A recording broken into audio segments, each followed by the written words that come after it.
Selamat datang di Minerva Channel, rumahnya pengetahuan. Pada kesempatan kali ini, Minerva Channel akan membahas tentang 5 pemimpin terburuk yang pernah menguasai Romawi kuno. Oh iya, jangan lupa klik subscribe ya, agar kamu nggak ketinggalan pengetahuan yang lain. Menjadi seorang presiden, kaisar, sultan, raja, dan segala macam sebutan untuk pemimpin negara berarti siap bertanggung jawab penuh atas kemakmuran ribuan rakyatnya. Bagaimanapun, nasib sebuah bangsa berada di tangan pemimpinnya. Jika pemimpinnya baik, rakyatnya akan berbahagia. Begitu juga dengan sebaliknya, jika pemimpinnya lalim, maka rakyat yang akan sengsara. Apesnya, keadaan terakhir itulah yang dialami oleh bangsa Romawi kuno. Bukan hanya sekali, mereka beberapa kali mendapatkan pemimpin yang kejam. Dilansir dari historyextra.com, berikut 5 pemimpin terburuk yang pernah menguasai Romawi kuno. Yang pertama adalah Nero.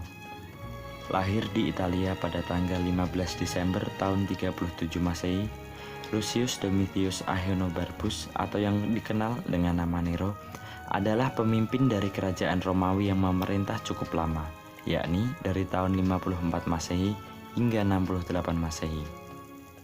Sayangnya panjangnya masa jabatan Nero bukan karena rakyat mencintainya, melainkan karena sang pemimpin akan membunuh siapa saja yang mencoba menurunkannya. Selama memerintah, Nero dikenal sebagai pemimpin yang lalim, memiliki gaya hidup mewah tanpa memperdulikan kesulitan rakyatnya. Nero bahkan tidak segan membunuh saudara tiri, ibu, beserta kedua istrinya. Pada tahun 64 Masehi, kota Roma mengalami kebakaran hebat. Nero memang bukan dalangnya, tapi alih-alih membantu rakyatnya untuk membangun kembali rumah mereka, ia justru membangun taman besar dan indah untuk kepentingannya sendiri. 4 tahun kemudian, pemberontakan besar-besaran terjadi di seluruh wilayah kerajaan. Tersudut dengan keadaan, Nero memutuskan untuk bunuh diri dengan cara menusuk tenggorokannya di villa pribadi.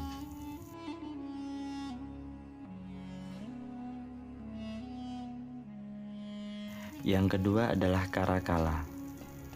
11-12 dengan Nero, Caracalla yang memerintah dari tahun 211 Masehi hingga 217 Masehi juga merupakan seorang pemimpin kejam yang hobi menyengsarakan rakyatnya. Awalnya Caracalla harus berbagi kekuasaan dengan saudara laki-lakinya, Geta. Namun ketika Geta mulai membahas masalah warisan, Caracalla pun membunuh Geta dan istrinya. Untuk menghapus pengaruh saudaranya, Caracalla membunuh pendukung Geta, juga memerintahkan pemusnahan patung dan lukisan adiknya. Sebagai seorang penguasa, Caracalla mempersilahkan siapapun untuk jadi warga negara Romawi, hanya agar dia bisa menarik pajak dari mereka. Kejahatan Caracalla menyebar dengan cepat hingga ke Mesir dan menjadi bahan ejekan di Alexandria. Ketika Caracalla mengetahuinya, dia segera mengunjungi Alexandria, lalu membakar seluruh kota yang menyebabkan kematian bagi kurang lebih 20.000 orang. Pimpinan selanjutnya adalah Commodus. Jika Nero memiliki watak seorang koruptor dan suka menghambur-hamburkan uang negara, memiliki watak seorang pembunuh. Commodus diketahui suka membunuh hewan. Dia membunuh 100 singa dalam 1 hari, memenggal kepala burung unta, membunuh 3 gajah, dan menusuk seekor jerapah. Commodus juga sangat menyukai permainan gladiator, di mana pemimpin gila satu ini bukan hanya memaksa tahanan untuk bertarung dengan hewan buas, tapi juga orang-orang yang kurang sempurna secara fisik. Mereka dipaksa untuk bertarung dengan hewan atau saling menusuk antar sesama mereka sendiri. Bukan hanya itu loh, Commodus yang terobsesi dengan dirinya sendiri juga membuang uang negara hanya untuk membuat banyak patung dirinya. Tidak tahan dengan keadaan ini, para senator mengutus seorang gladiator bernama Narsius untuk membunuhnya. Serem banget gak tuh? Yang keempat, Elagabalus. Elagabalus memerintah Roma pada tahun 218 Masehi di usianya yang baru mencapai 14 tahun. Sayangnya, walaupun masih muda, ia tidak bisa memberi contoh dengan baik untuk rakyatnya. Elagabalus sangat terobsesi ingin menjadi wanita dan menawarkan hadiah pada dokter manapun yang bisa mengubah dirinya. Tidak berhenti sampai di situ, Elagabalus bahkan seringkali memasuki rumah bordil dan menyamar sebagai wanita hanya agar bisa mendekati para pria. Di masa pemerintahannya, Elagabalus menurunkan posisi Jupiter sebagai raja para dewa orang Romawi. Sebagai gantinya, ia menaikkan Elgabal, yang pada saat itu merupakan dewa matahari Syria, sebagai raja para dewa. Pemerintahan Elagabalus sendiri berakhir dengan tragis pada tahun 222 Masehi. Setelah hal terjadi kerusuhan besar-besaran, rakyat yang marah memenggal kaisar mereka sendiri dan mengarak kepalanya mengelilingi kota Roma. Yang terakhir adalah Caligula. Caligula sebenarnya merupakan anak jenderal Romawi Germanicus yang awal pemerintahannya pun dapat memimpin dengan baik.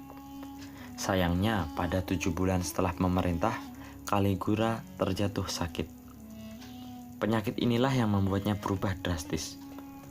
Setelah Caligula sembuh, ia berubah jadi salah satu pemimpin paling jahat sepanjang sejarah Romawi. Selain itu, perintah yang keluar dari mulutnya tidak selalu masuk akal. Salah satunya adalah dia menyatakan perang pada dewa laut Neptunus dan memerintahkan pasukannya untuk menyerang lautan. Gila nggak tuh? Perang melawan dewa. Yang lebih gila lagi, Caligula mengangkat dirinya sendiri sebagai Tuhan dan meminta semua orang menyebutnya dewa. Mereka yang tidak taat akan dihukum berat, dan aturan ini bukan hanya berlaku bagi rakyat jelata, tapi juga keluarganya, yang kita tahu adalah keluarga bangsawan. Pada akhirnya Caligula meninggal setelah ditikam oleh pengawalnya sendiri. Tragis banget ya.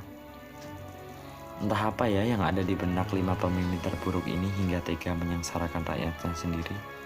Bukan hanya menyiksa satu orang, mereka bahkan menyiksa ribuan rakyat tanpa alasan yang jelas. Menurut kalian di antara 5 pemimpin ini, mana sih yang paling kejam? Tulis ya di komen komentar.